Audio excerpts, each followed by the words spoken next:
Hi, welcome to my channel. I am Sam, as you know from my introduction video. I am about to read my first story for you. Its name is The Dark Melody. It is divided into several chapters, so I will need to publish it in several parts. This is the first part, and it goes like this. I am Graham Richmond, a professional violinist living in Vienna, the city of music. But my love for music and the violin comes from my family roots. My grandfather, Antonio Richmond, was a renowned composer of his time, particularly for his violin compositions, and my childhood was filled with the sounds of his music and his teachings as he tried to make me a great violinist. Our family mansion, once grand and strong, was situated near the Danube River.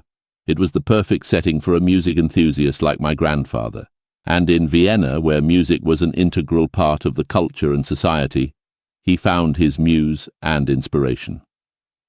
Antonio was a gifted musician who spent his whole life dedicated to music. He was particularly famous for his violin compositions, which were played by many great musicians of his time.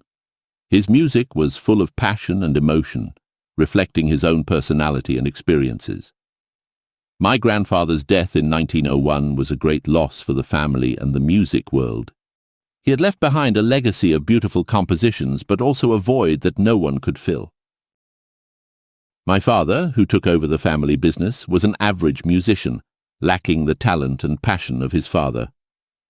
However, my grandfather's legacy and teachings lived on through me.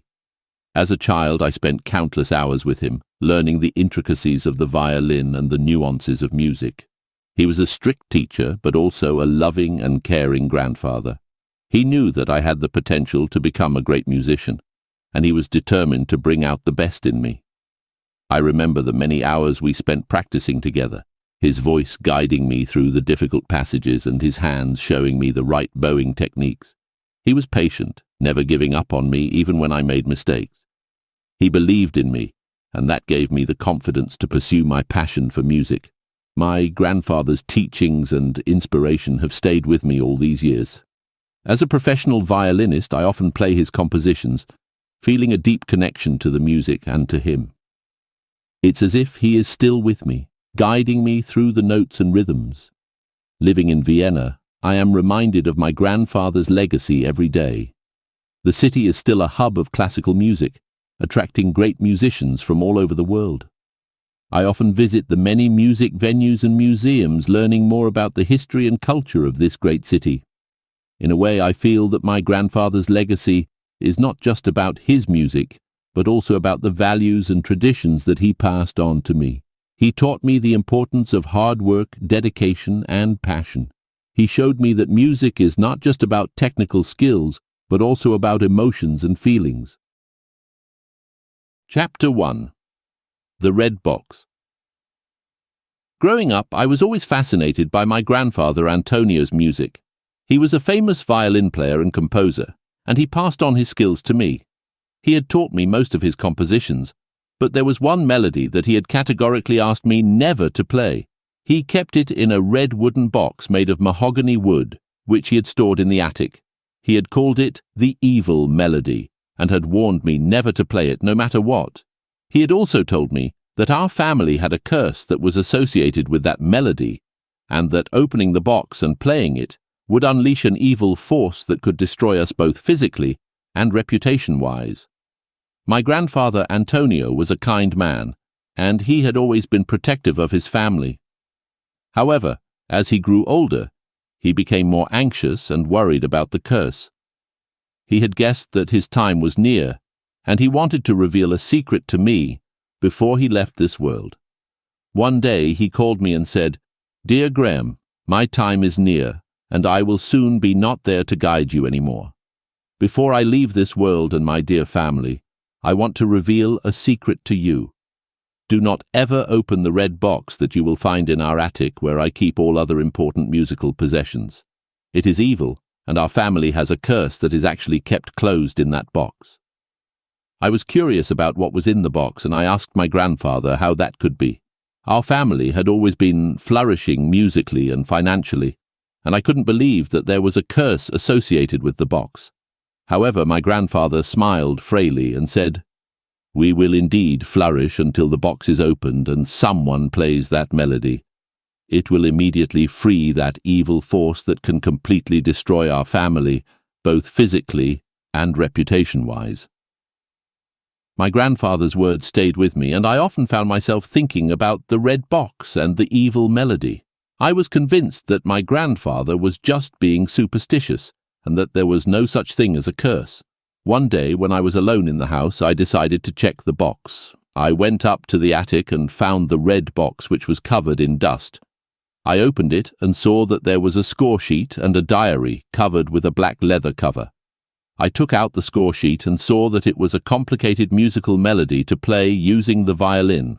I was very good at playing the violin, and I could hear the music in my head. It did not seem to be anything special. I opened the diary and saw that there was something written in it about the melody. I kept the score back in its place, just keeping the diary with me to read. I decided that I would read the diary first and then do something about that musical piece. The diary was written by my grandfather, and it contained some interesting information about the evil melody. He had written that the melody had been passed down in our family for generations, and that it had been played only on special occasions.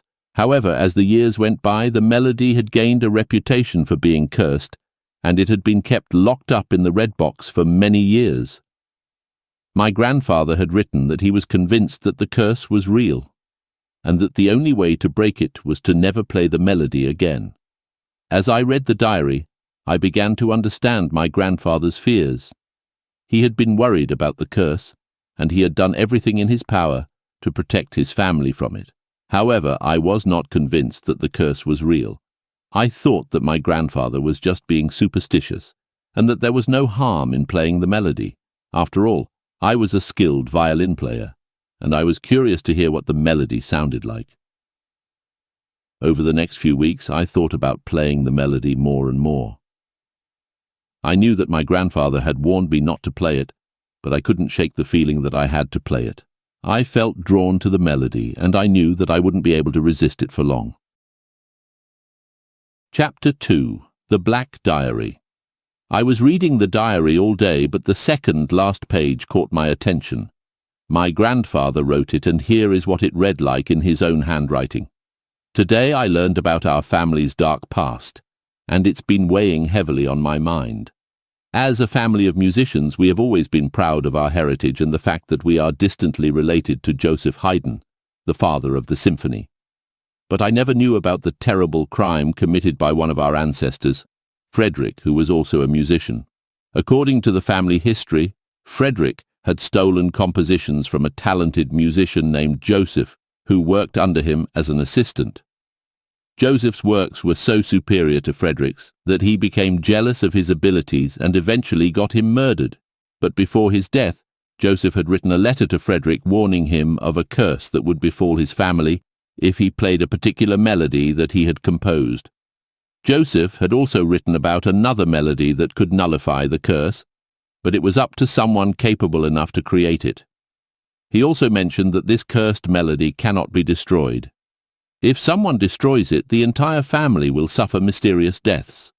But if some honest and virtuous person can create the melody that can nullify the power of it, then the evil melody will be destroyed by itself, and the family would be freed from the spell of the curser. Until now, no one has dared to play the melody, and no one knows how to create the one that can destroy its power.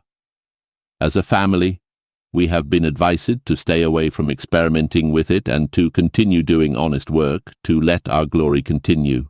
As a musician myself, I can't help but wonder about the power of that melody and what would happen if someone were to play it. The thought of the curse befalling our family is terrifying, and I hope that no one is ever foolish enough to try it. But at the same time, I'm intrigued by the challenge of creating the melody that can destroy its power.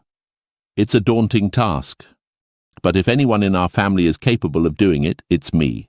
I will have to start researching and experimenting to see if I can come up with something that can nullify the curse. At the same time, I can't help but feel a sense of responsibility to our family's legacy. We have a rich history in music, and it's up to us to keep that tradition alive. But we must also be careful not to let the mistakes of our ancestors bring us down. I think I'll spend some time today going through our family's archives and learning more about our musical heritage. It's essential to understand where we come from to know where we're going. I hope that in doing so I can find some inspiration for my own music and perhaps even unlock the secrets of that cursed melody. Dear listeners, here I conclude the first part of this audio story. Stay tuned for the upcoming second part on YouTube. Don't forget to subscribe and hit the bell icon to receive a notification the moment it's released.